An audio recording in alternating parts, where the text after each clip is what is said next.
Terima kasih sudah klik video ini, tapi jangan lupa guys klik tombol subscribe, karena klik tombol subscribe itu gratis ya. Subscribe, kamu support channel ini untuk upload video setiap hari. Ingat, subscribe itu gratis, gak ada ruginya kamu klik tombol subscribe. Selamat menonton, yahoo! Perkenalkan, nama saya Mardia Azahra, NIM 5031856, Fakultas Ekonomi dan Bisnis Islam, jurusan Akuntansi Syariah. Nah, adapun judul yang saya ambil ialah perbedaan akuntansi syariah dan akuntansi konvensional.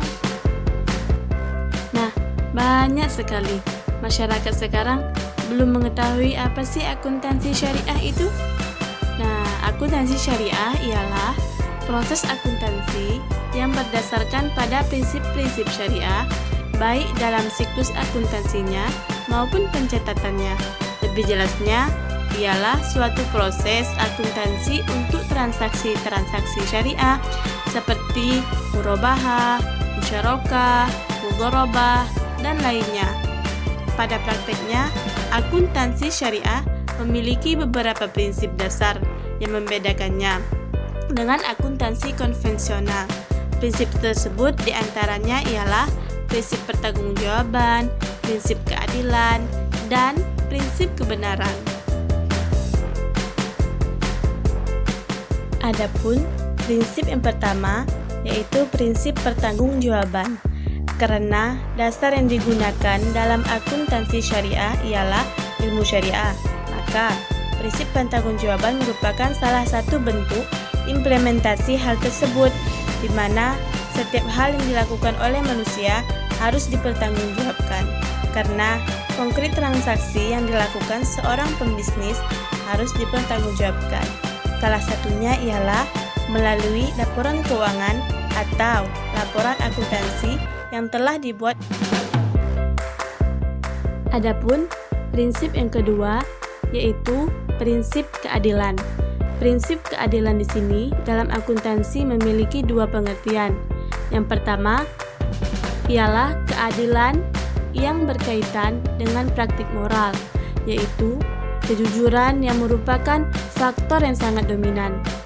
Tanpa kejujuran ini, informasi akuntansi kan dalam jurnal dan laporan keuangan menyesatkan dan sangat merugikan masyarakat. Keadilan di sini bersifat lebih fundamental dan tetap berpijak pada nilai-nilai etika atau syariah dan moral. Pengertian inilah yang lebih merupakan sebagai pendorong untuk melakukan upaya-upaya dekonstruksi terhadap rupa akuntansi modern menuju pada sistem akuntansi alternatif yang lebih baik. Dan prinsip yang ketiga yaitu prinsip kebenaran. Prinsip ini berkesinambungan dengan prinsip keadilan. Prinsip kebenaran akan menciptakan keadilan dalam mengakui, mengukur, dan melaporkan transaksi-transaksi ekonomi. Contohnya, pada aktivitas pengakuan, pengukuran, dan pelaporan tertentu saja akan berjalan dengan baik jika dibarengi dengan rasa kebenaran. Di dalam akuntansi konvensional didasarkan pada menafsirkan dan mengklasifikasikan data. Informasi yang disampaikan kepada pelanggan adalah perakiraan yang terbaik untuk memastikan bahwa dia akan berinvestasi dalam sistem tersebut. Dalam konsep syariah, mata uang seperti emas, perak, dan barang lain yang sama kedudukannya bukanlah tujuan dari segalanya, melainkan hanya sebagai perantara untuk pengukuran dan penentuan nilai atau harga, atau sebagai harga atau nilai. Konsep konvensional mempraktekkan teori pencadangan dan ketelitian dari menanggung semua kerugian dalam perhitungan, serta menyampingkan laba yang bersifat mungkin, sedangkan konsep syariah sangat memperhatikan hal itu dengan cara penentuan nilai atau harga dengan berdasarkan nilai tukar yang berlaku, serta membentuk cadangan untuk kemungkinan bahaya dan resiko. Konsep konvensional menerapkan prinsip laba universal, mencakup laba dagang, modal pokok, transaksi, dan juga uang dari sumber yang haram. Sedangkan dalam konsep syariah dibedakan antara laba dari aktivitas pokok yang berasal dari kapital atau modal pokok dengan yang berasal dari transaksi. Juga wajib menjelaskan pendapat dari sumber yang haram jika ada, dan berusaha menghindari serta menyalurkan pada tempat-tempat yang telah ditentukan oleh para ulama. Laba dari sumber haram tidak boleh dibagi untuk mitra usaha atau dicampurkan pada pokok modal. Konsep konvensional menerapkan prinsip bahwa laba itu hanya ada ketika adanya jual beli, sedangkan konsep syariah memakai kaidah bahwa laba itu akan ada ketika adanya perkembangan dan pertambahan pada nilai barang, baik yang telah terjual maupun yang belum. Akan tetapi, jual beli adalah suatu keharusan untuk menyatakan laba, dan laba tidak boleh dibagi sebelum nyata laba itu diperoleh. Adapun konsep modal pokok dalam Islam berlandaskan nilai tukar yang berlaku, yang tujuannya melindungi modal pokok dari kemampuan produksi di masa yang akan datang dalam perusahaan yang berlangsung secara kontinu atau berkelanjutan. Jenis barang-barang pokok dibagi menjadi dua.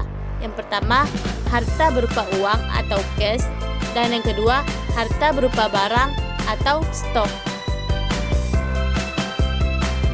Mata uang seperti emas, perak, dan lainnya bukan tujuan sesungguhnya, melainkan hanya sebagai perantara untuk pengukuran dan penentuan nilai atau harga. Penentuan nilai atau harga ini berdasarkan nilai tukar yang berlaku untuk cadangan untuk kemungkinan bahaya atau risiko. Membedakan antara laba dari aktivitas pokok dan laba yang berasal dari modal atau kapital pokok dengan laba yang berasal dari transaksi, wajib menjelaskan asal sumber pendapatan, berusaha menghindari dan menyalurkan pada tempat-tempat yang telah ditentukan oleh para ulama fikih, menghindari laba dari sumber yang kurang dipercayai karena dikhawatirkan bersifat haram. Laba akan muncul ketika adanya perkembangan dan pertambahan pada nilai barang, baik yang telah terjual atau akan tetapi jual beli merupakan suatu keharusan untuk menyatakan laba, serta laba tidak boleh dibagi sebelum nyata laba itu diperoleh. Maka, menurut American Accounting, akuntansi adalah proses mengidentifikasi atau mengenal, mengukur, dan melaporkan informasi ekonomi untuk kemungkinan adanya penilaian dan pengambilan keputusan yang jelas dan tegas bagi mereka yang menggunakan informasi tersebut. Akuntansi secara umum ialah suatu kegiatan jasa yang fungsinya memberikan informasi kuantitatif, umumnya dalam ukuran uang, mengenai suatu badan ekonomi yang dimaksudkan untuk digunakan dalam pengambilan keputusan ekonomi.